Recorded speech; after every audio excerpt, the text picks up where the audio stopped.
Guys, if you already clicked on this video, you know we're going to be talking about flaws.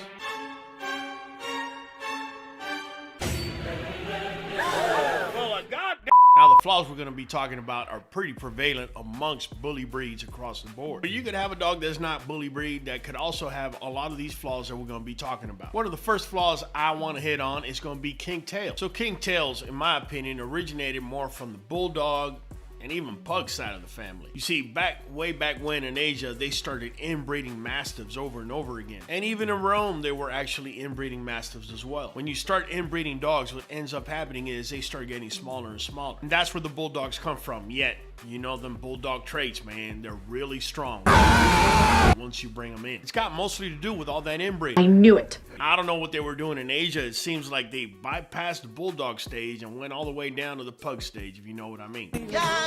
Either way, the English bulldog originated in the 1600s, and at present day, their gene pool is considered to be too tight to even be able to heal the breed. What that tells you is flaws such as the kink tail that bulldogs actually push forward are going to be very difficult to fix. Now, you're going to have old breeders everywhere telling you, "Oh, I could fix a king tail. That's the easiest thing to do." Are you kidding me? "Bah, you're absolutely wrong." Duh. In fact, all you're doing is you're trading one thing for something that may be worse. You see, the tail is part of the spine, and the spine is created in the mesoderm. That's just one of 3 of embryonic layers. But you're also making the heart, the eyes, and the kidneys in the same place at the same time. So you go on and you breed that dog with a king tail, and you think, because no pup is showing a king tail, you're good to go. You could actually be producing puppies with kidney issues, heart issues, or even eye issues. So you actually fix the king tail, but now you have cockeyed dogs. Oh my God! I've seen quite a few running around. So if you got a dog with a king tail, I recommend you don't even breed it. Now, you do what you want to do, but buyers are being more and more demanding these days as they're requiring more and more genetic testing.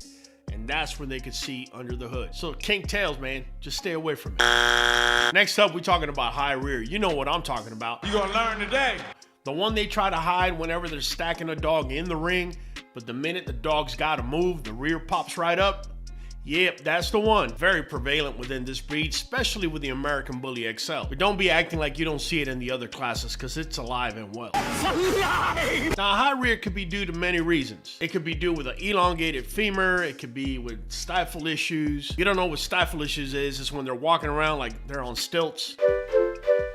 In this particular flaw, they love to hide it in the ring whenever the dog is nice and stacked. But the minute that dog starts moving, boop, boop, boop, it pops right up just like that. That's why I tell many of you, you need to stop looking at the pictures that are being posted on social media and ask the breeder to show you video. Dogs in movement. Can't fake the funk there. Nope. You may also have something that's called the roach back that's actually contributing to the high rear, where in essence that really isn't a high rear, but it looks more like a high rear because the roach back is there. The roach back is mostly due to both the pit and Staffordshire Terrier influence within the breed. Now, don't get me wrong, that roach back's gonna get you dinged in the ring, so you're definitely gonna have to find the balance between pit and bulldog in order to clear this particular flaw. So if you're dealing with a roachback, I just gave you the answer. East-West, start rolling the Charlie Chaplin film. Nah, just kidding. And there's actually 3 types of East-West. And if you do this long enough, you're gonna be able to pick up on them. No, it's true. Where the humerus actually rotates out because it's got too many muscles in the back pulling it out, not enough pulling it in order to create balance. The other type of East-West is the carpal vagus. Yes, Vegas, not Las Vegas.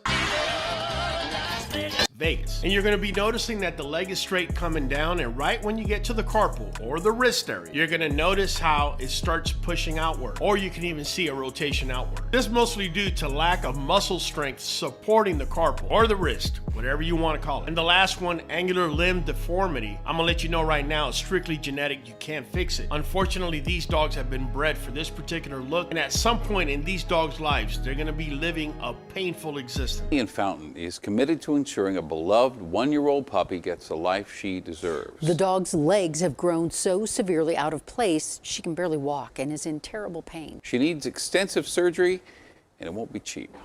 A few months ago, the Steichels adopted Missy as the newest member of the family. Even with all the health problems she's facing at such a young age, Missy's limbs are deformed, her bones have grown crooked, and her kneecaps are out of place. These are the 3 types of East-West, and later on we're going to hit up on how to fix them. Next up is the over and underbite. As you well know, a lot of bully breeds have an infusion of bulldog in them. Now, if you go back way back to the history of bulldog. They were mostly used to agitate bulls. Yes, agitate bulls. They would throw them in a pen with a bull in order to agitate the bull before they would kill it. Thus the name bulldog. And it was that distinctive underbite that made them great for what they were being used for. Because the dog could literally cling to the bull's nose. And no matter what the bull did, couldn't get him off. Fast forward 500 years, and that's a major flaw for a lot of breeds, including the American Bully. So if you have a dog with serious underbite, maybe you got too much bulldog in him.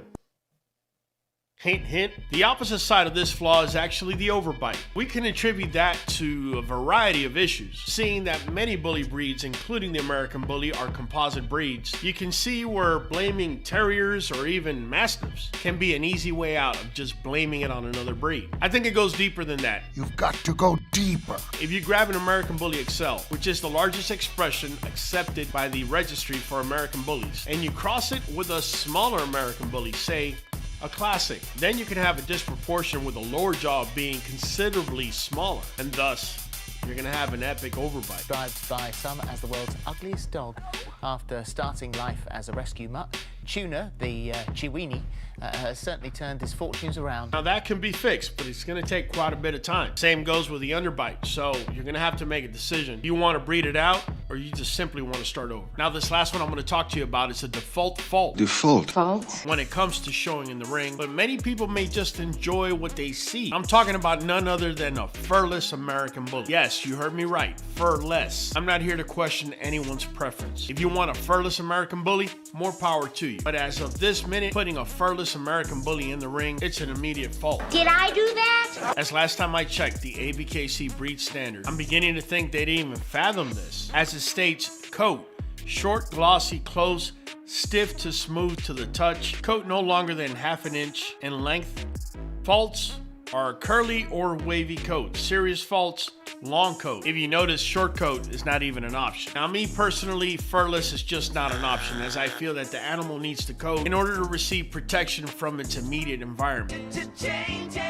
Now seeing that this is a new thing that's actually showing up in the community, what do you feel about a furless American Bully? Or a furless Johnson American Bulldog? Or a Scott? How about a Dogo Argentino furless? Whether it's a Boston Terrier or a Staffordshire Terrier. I'm gonna be interested to see what you guys have to say. Nonetheless, I'm gonna tell you this. The only multivitamin that we use here is Nuvet and New Joint DS. DS stands for double strength. Now, you heard me talk about kink tail, high rear, east-west. I'm gonna tell you right now, multivitamins and joint support are just that. They're not gonna fix something that's completely genetic. So I did mention to you guys that I would be talking about how to fix east-west. One of the things that we use is Nuvet and New Joint DS along with P-Gravel. Yes, P-Gravel. We make sure we have P-Gravel inside of our dog cages. This way, every time they step, the paw actually sinks and it forces the accessory muscles around the carpal and the pasterns to actually strengthen. Also forces the dog to actually walk correctly while it's walking on the P-Gravel. And they never take the same step twice. Now, part of the strengthening of those muscles, ligaments, and tendons, that's where Nuvet and New Joint come in. Because Nuvet has already been formulated to give the right amounts in order to absorb as much nutrients from both the dog food and New Joint DS in order to supply the strength your dog needs in its soft tissues. Now, is this gonna work on every dog or every type of east-west? The answer is no. We've had excellent results with the type of east-west that is caused by external shoulder rotation, as well as the carpal vagus. But the angular limb deformity, that's just genetics. Now, don't get me wrong. You still want your dogs on the multivitamin and joint support. Those poor dogs, sooner than later, are gonna start having stress on the soft tissue and they need as much support as they can get. We've been written to by many people showing us their results in a very short amount of time once they started their dogs on Nuvet and New Joint DS. Now keep in mind, Nuvet comes in a 90-day supply, and New Joint DS, even though it's weight-based, it usually matches up to the 90 days as well. Now this multivitamin and joint support, together with the P-Gravel inside of our cages, have helped us tremendously when it comes to these particular conditions. Now I'm sure you guys are already aware of this, but some of the foods that you're feeding your dogs are actually causing these things. You're looking at me like, what? Yeah, if you're 35 years or younger, you pretty much were born into a culture that thinks that dogs should be eating dog food. And since a lot of you don't even do research to figure things out, you're easily manipulated by large corporations. If you're interested in actually figuring out what you should be feeding your dog and how it's actually even cheaper than the kibble that you're actually feeding, make sure to click on this video up here. I'm gonna give you a thorough breakdown like you've never had before. One last word of advice: don't expel your dog's anal gland. I'm gonna hold the gauze up here so I'm not gonna splatter it everywhere. This is a good technique to not stand right in front of the dog. And also to keep your mouth closed when you're doing this. Because once you do it the first time, you gotta keep doing it forever. Good God, man. Been Raw from the Q, catching you on the next one.